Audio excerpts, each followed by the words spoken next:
Hello, everyone. Welcome to Kryptonized, the show about altcoins. But today we're going to talk about the legal aspects of altcoins and the market in general and crypto in general. And joining me today to talk about those things is Irena Heaver. And before we get started, Irena, can you give us a little bit of a background on yourself? Hi, Mark. Thank you for having me. It's a pleasure to be joining you. And I'm actually joining you from Switzerland because, as a typical Dubai resident, I ran away for the summer. And this summer I'm spending in gorgeous Switzerland, just down the road from the Swiss crypto valley, Zug. A little bit about myself. I've been living in Dubai for the last almost 15 years now. I came to Dubai during the economic crash back in 2008, and I joined an oil and gas company. Before crypto, I was an oil and gas lawyer working with governments, working with the largest oil and gas companies, basically supporting drafting legislation before an oil and gas company goes into a specific country to produce the resources, negotiating production sharing agreements with governments, negotiating tax exemptions and tax treaties, and also then supporting the projects, right? Because you need to bring in the rigs, you need to bring in all sorts of equipment to support the oil exploration, then production, and then getting the oil out and selling it. Believe it or not, when I started, we could still trade oil with Iran. Now, none of that is happening, or happening in a ways that nobody's supposed to know. But that's a completely different question, right? Or different topic. So, I spent around 13 years in oil and gas. And in 2016, I left the corporate world to dedicate myself working with crypto entrepreneurs, dedicated myself working with Bitcoin and with supporting the industry. I just could not, bear the idea of sitting through another corporate meeting, through another call with another government or another minister of oil and gas. And I just, happily retired. And as I like to joke, I retired from a 9 to 5, and now I'm working 24/7 in crypto, working with really cool, amazing crypto entrepreneurs, and I'm absolutely loving it. All right. So you moved from oil to crypto, which is interesting. Not that uncommon. But Dubai, was it just coincidence that you were in Dubai? Because Dubai is becoming a kind of a crypto haven, if you will. Or Well, did you purposely choose Dubai? Well, when I came to Dubai, I purposefully chose it because it's in the Middle East and that's where the is, where the oil was. And I came to Dubai in 2008. There was no crypto, there was no Bitcoin back in the day, and I was working for a national oil company. And, we haven't heard of Bitcoin because it just didn't exist yet. In 2011, I learned about Bitcoin completely accidentally. If you know a little bit about oil and gas, you would know that oil and gas companies use huge servers to process the data that is received during drilling of the wells or seismic activities. So I overheard completely by chance that a couple of Eastern European IT support guys were using servers to mine Bitcoin, and I speak a couple of Eastern European languages, and they of course did not know that because for them I'm an Australian. I'm from Melbourne, Australia, so they did not expect me to understand them having their private chat about mining Bitcoin. And when I started questioning about what is it that they're mining using the oil company, using the company resources, they got really scared, and they basically were very young, and I was senior counsel, so I threatened them completely without any basis with please, and if they don't tell me what is it that they're mining. And not only that, they showed me what they were mining, they also set up it on my desktop. Back then we had desktops, believe it or not. And I was mining Bitcoin, and I was reading the white paper, and I thought it's complete, although as somebody who codes, I thought it was cute and it was interesting. And I come from an engineering family, so I had an understanding what's going on, right? And then I started reading more and more and more. My first degree is economics as well, so I kind of knew about other attempts to have decentralized money or to have money away from the government, and all of these attempts failed. And this is where your education fails you, right? Because I'm such a highly educated person, so I made a conclusion. Well, if all that failed, and I know about all of that, so the next attempts will fail as well. And also understanding how the governments work, because I negotiate deals with governments, I negotiate production sharing agreements with governments, I understand how the taxation works. I made a conclusion in my head that not in a million years a single government will allow for Bitcoin to exist. And but there's one thing I did not understand, or there's one thing I did not take into account: the network effect, right? Bitcoin became so big and the network became so strong that now we're in a position that no government can ban Bitcoin. And look at China. I've done a lot of work in China. I bought 3 ports in China. I was working for Maersk, the largest shipping group in the world. And I know how Chinese governments work. I had the pleasure of negotiating acquisition agreements with local governments in China. And China has been banning Bitcoin for as long as we remember. Sometimes they do it a couple of times a year. And guess what? Right. Oh, we're still here. It doesn't work. But when you land in China, Google doesn't work, Twitter doesn't work, Facebook doesn't work. Why? Because Chinese government banned those companies, banned those applications, and guess what? They only had to do it once. They banned it once and it works absolutely perfectly, and they had to ban Bitcoin how many times, and we're still here. So that's one thing I did not understand, or completely did not even envisage that it would happen. And of course, all the Bitcoin that I mined in 2011, I squandered it away in 2013, Yeah. because in 2013 there were first shops in Germany where we could buy the silliest things with Bitcoin, and it was money for nothing, right? It was free things. So I completely squandered it away because I just completely did not understand that here we are in 2022 and Bitcoin is still around, and it's a huge industry. It's a multi-billion-dollar industry, and there are companies who are being IPO'd that sole business is Bitcoin, right? That's just crazy. It is crazy. So, love the background, by the way, and that makes total sense why you got into Bitcoin and why you're a believer, like everybody else, in the crypto industry.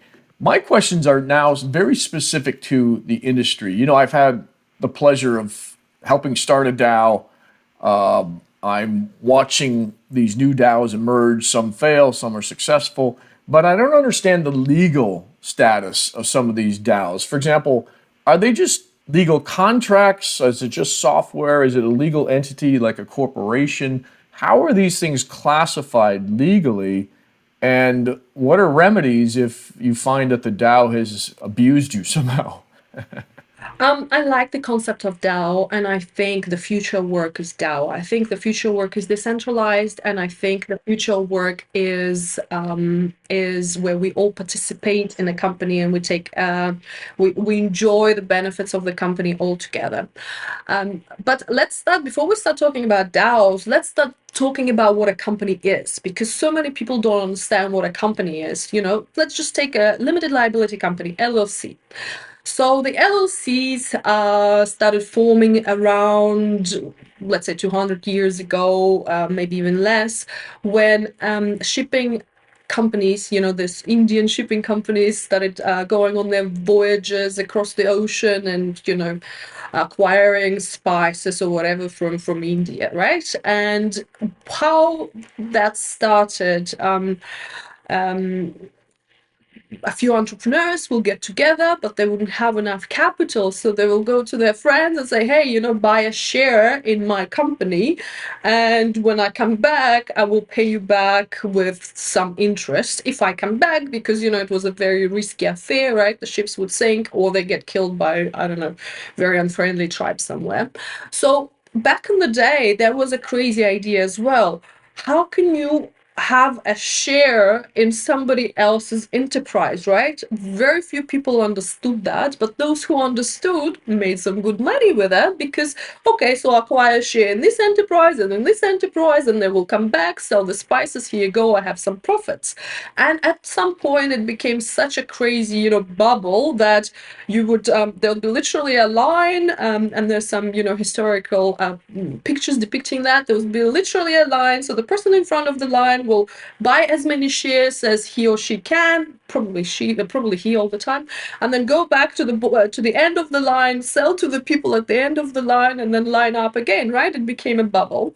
And then 100 years later, there were road enterprises in the US, and it was similar activity. We're building a road from this side to that side. You can participate in our enterprise, and you can buy shares in my railroad company.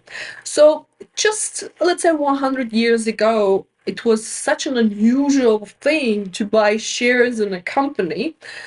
And now you have a company, I have a company, everybody has a company, and there's so many private companies, so it's normal to set up a limited liability company, LLC. In the US, you call it LLC. In Dubai, we call it FZCo or FZE, depending where you set it up. So many different jurisdictions have their version of a limited liability company.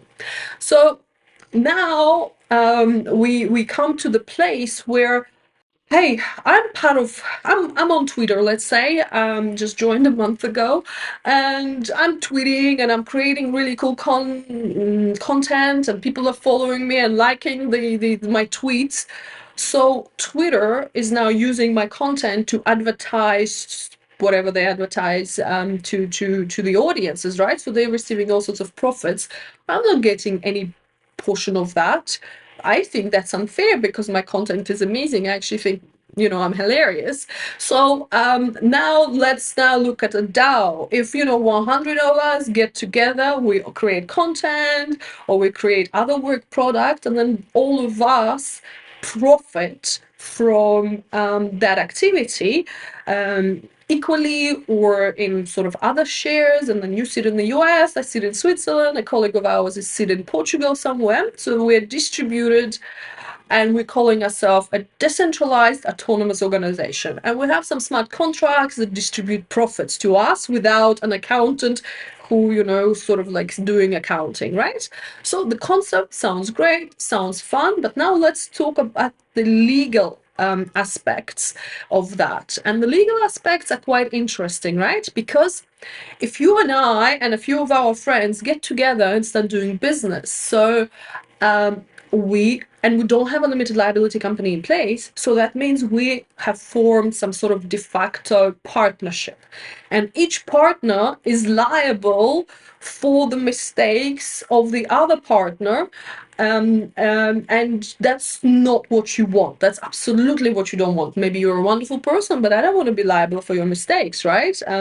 I've got a beautiful house in Switzerland. I don't want to be risking my own assets. So that's what unincorporated gatherings of people are in legal sense. You're basically a partnership, and you're contracting or you're doing work in your own name, and this is what you don't want. And this is what I say, if you take away anything from this video, all the entrepreneurs watching there, do not do anything in your name. Have a limited liability company, have some sort of a legal structure, have whatever. Do not do anything in your name. From the taxation point of view, from the liability point of view, from the consequences point of view, just do not do anything in your name. We have all these, very easy legal structures to set up. Now let's look at a DAO. Wyoming out there have done something really hilarious. They've just took a limited liability company and they called it a DAO. Well, I'm sorry, that doesn't make much sense, but that's at least something, right? We have to start somewhere. Back in the day when 200 years ago, when you were investing in a share of a company, you will get literally this piece of parchment, and that was your share in a company. You have to start somewhere, so it's good. It's okay. Let's start somewhere. Now, There is no legal concept of a DAO, except in Wyoming, and Malta tried to legislate DAOs, and it just failed spectacularly. So we've got examples, right? Whenever a jurisdiction does something, others can look and say, okay, that works, that doesn't work, fails spectacularly, or it's a great success, and then you can go from there. So also, because there is no definition of a DAO, everybody does whatever they like, right? So there's, a whole bunch of people got together and they're like, okay, now we're a DAO. And what do? They set up some smart contracts. They decide, let's say, let's take a launchpad, a recent DAO that I set up. So a whole bunch of angel investors got together and they said, okay, now we're going to be investing all together and we're going to be launching IDOs on a launchpad. There's some voting mechanisms, and the voting takes place. But the way that DAO is set up is that there's governance over assets of a DAO. There is no legal entity as such, or there is no governance of there's no company structure. DAO is used as a governance mechanism over the assets, and there is a legal entity because, again, I will say one more time, do not contract in your personal name, for tax purposes, for That's liability clear. purposes. So DAOs come in so many shapes and colors and variants. So you said, so many people are struggling with the concept, and of course, because each DAO is not like any other one, and there are very few, in my experience, there are very few actual DAOs. Most of them are just DAOs without decentralization, right? DAO without a decentralization is an OW. So there's a lot of OWs. There's not that many DAOs. But it's start, right? You have to start somewhere, and that's great. Let's start somewhere, see how that goes, and then another 50 years we will all be part of a DAO, and also multiple DAOs, right? Because you can be part of multiple DAOs, a member of But the multiple. DAO itself, Irina, is that a legal structure that's recognized in every country or any country? No, no. Some it's not recognized unless you're in Wyoming. It's not recognized anywhere else. I do not know of any other. I know of a few jurisdictions in somewhere next to British Virgin Islands and Cayman. The names escape me, but there are a couple of island jurisdictions that are trying to set up DAO concept, but that goes against the concept of DAO. You're decentralized, meaning how can you be regulated?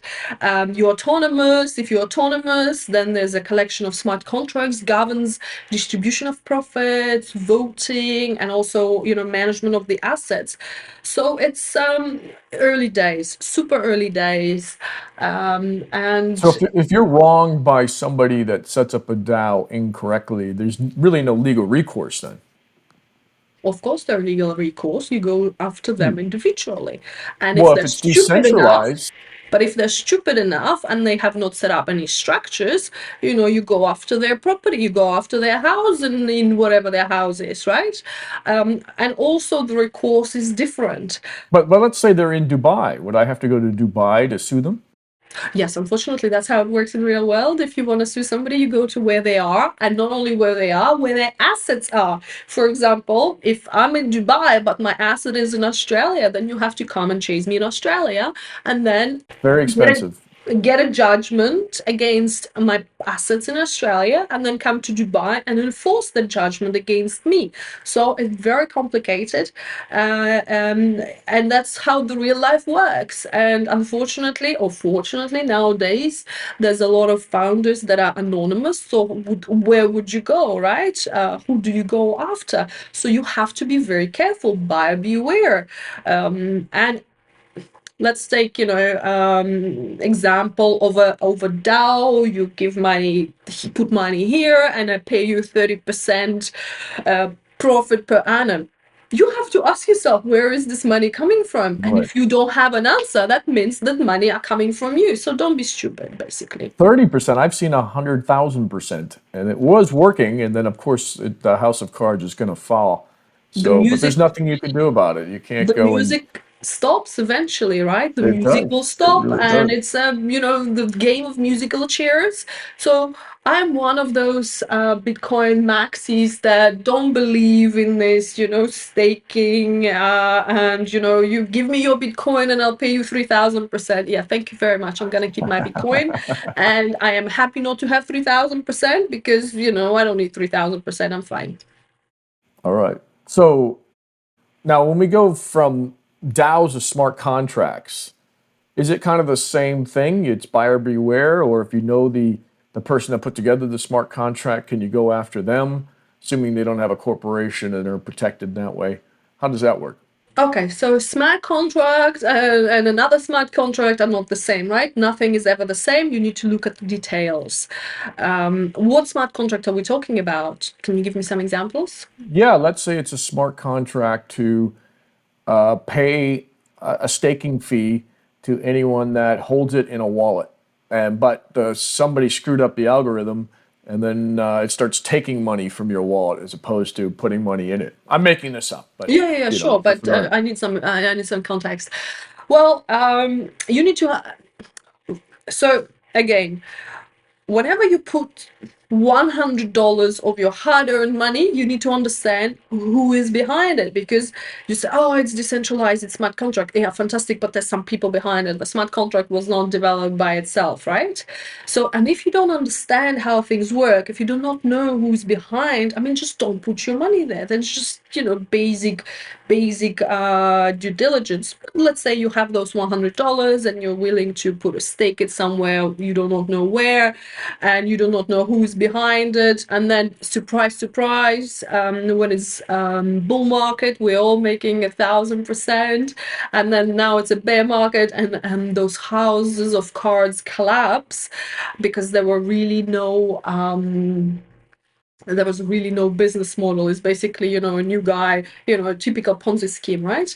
And we see so many of them. So what do? You can, like, for example, in the case of Celsius, we know who Mashinsky is, we know where he is, and there's a whole bunch of people getting together and going after him, whether personally or, after the company assets. And interestingly, the company was just registered with one of the U.S. Regulators, something like in May this year. So the company itself was incorporated just before. So it looks like, and again, I do not know details, but from what it looks like, that a structure was created just like a couple of months beforehand, right? So that's very suspicious. So you have to be, again, it's always buyer beware. And a smart contract is developed by developers. And I draft the contracts with developers all day long. And those contracts are always drafted in a ways I do my best.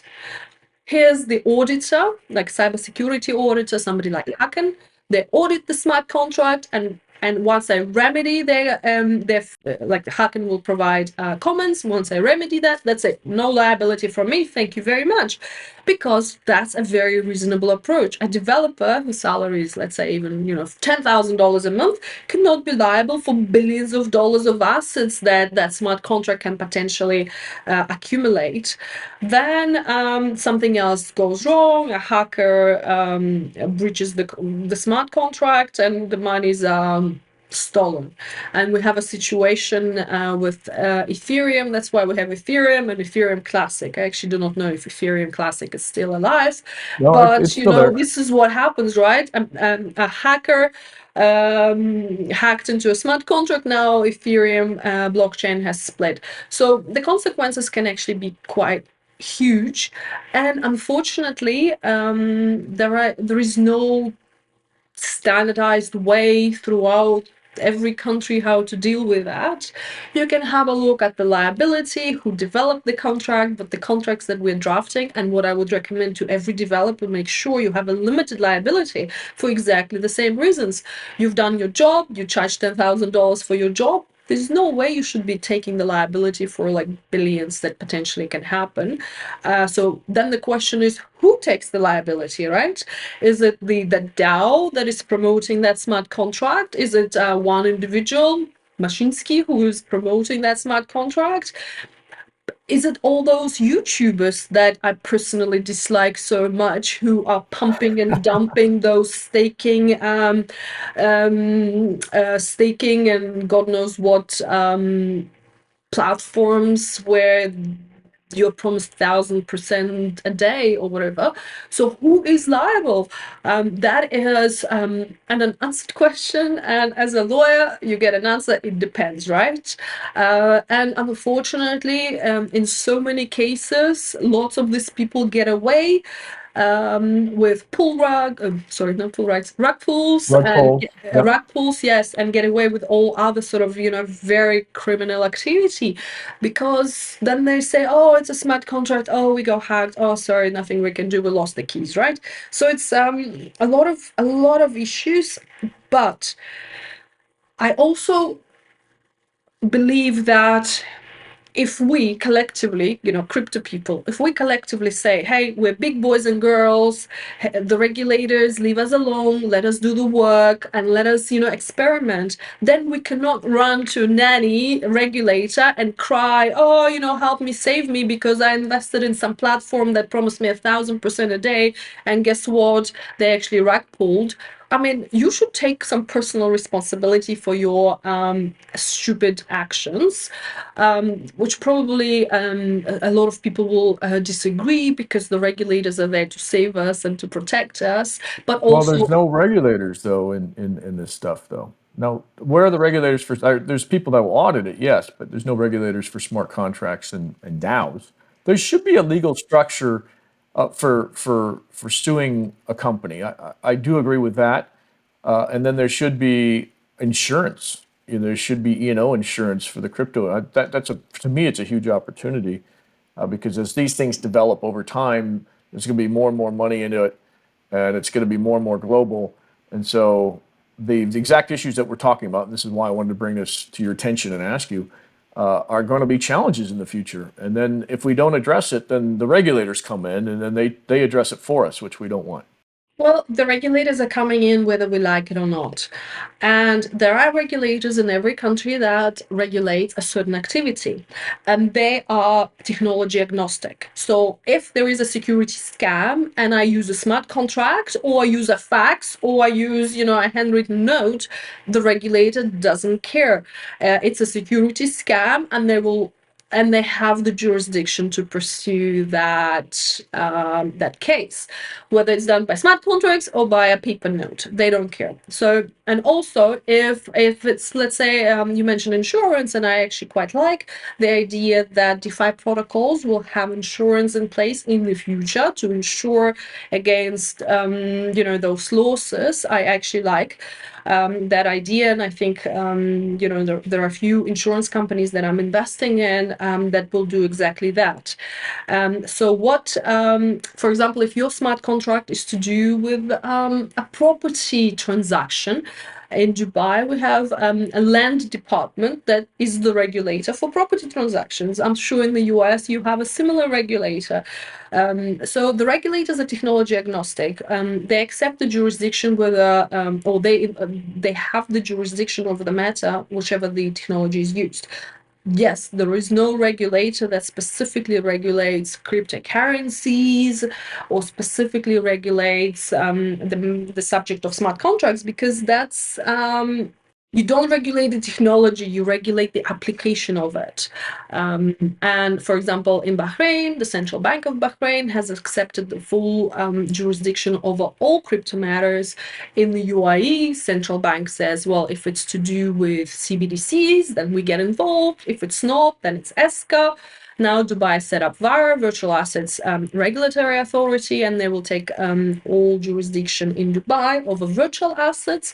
Then we have to wait what a virtual asset is for the definition of that. So yes, there's a lot of questions, and on one hand, being a libertarian Bitcoin maxi, I think the regulators should leave us alone and let us innovate.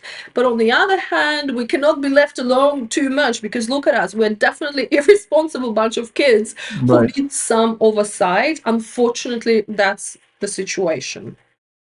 Yeah, I think somebody like yourself with a legal background and maybe a few other people, leaders in the industry, should form something like their own version of the SEC, for example, and make sure people subscribe to that. The problem is that the community would have to give them the authority. They'd have to set that up so that they were given the authority, and then people would buy into that. That would be interesting. There's no army or police force, so how would you enforce these things? But it's something like that needs to happen, or else every country is going to have their own regulation. That's going to be a huge boon for attorneys, but a pain in the ass for the rest of us. So It's already anyway, happening. It's already happening in Switzerland. We have a self-regulating authority, and there's several crypto companies are self-regulating. And because there's no regulator, or at the time there was, FINMA, for example, the Swiss financial regulator, they did not have any rules to do with crypto. So several companies got together and said, okay, we will self-regulate because we want to give some sort of security and assurance to our customer base, because you're giving us your money. We want to show you that we're self-regulating. But you are correct. I'm self-regulating, and then tomorrow I decide not to self-regulate, and I decide to move to Maldives with all my clients' money. Right? What are you gonna do? So we're back to square one, and unfortunately, there's no simple answer, because if there was a simple answer, we would not be still talking about that. that's right. All right. With that, Irina, really a pleasure having you on the show. I'd like to have you back when more legal issues come up, if you're okay with it. But it's been a pleasure. Thank you. Thank And you how do very people get a much. hold of you? How do they get a hold of you in Switzerland, Dubai, or wherever else you are? It's very easy to get hold of me on Twitter, Irina Heaver. It's very easy to find me, and just send me a message. All right. Thanks again. Hello, Kryptonized fans. I've got a special token that I'm recommending for you. You've been following this show. We don't play any games. We'll tell you what tokens we like, what we don't. We have guests that come on and try to convince us. And you know the drill. But this one's a sure winner, and that is Tetraguard.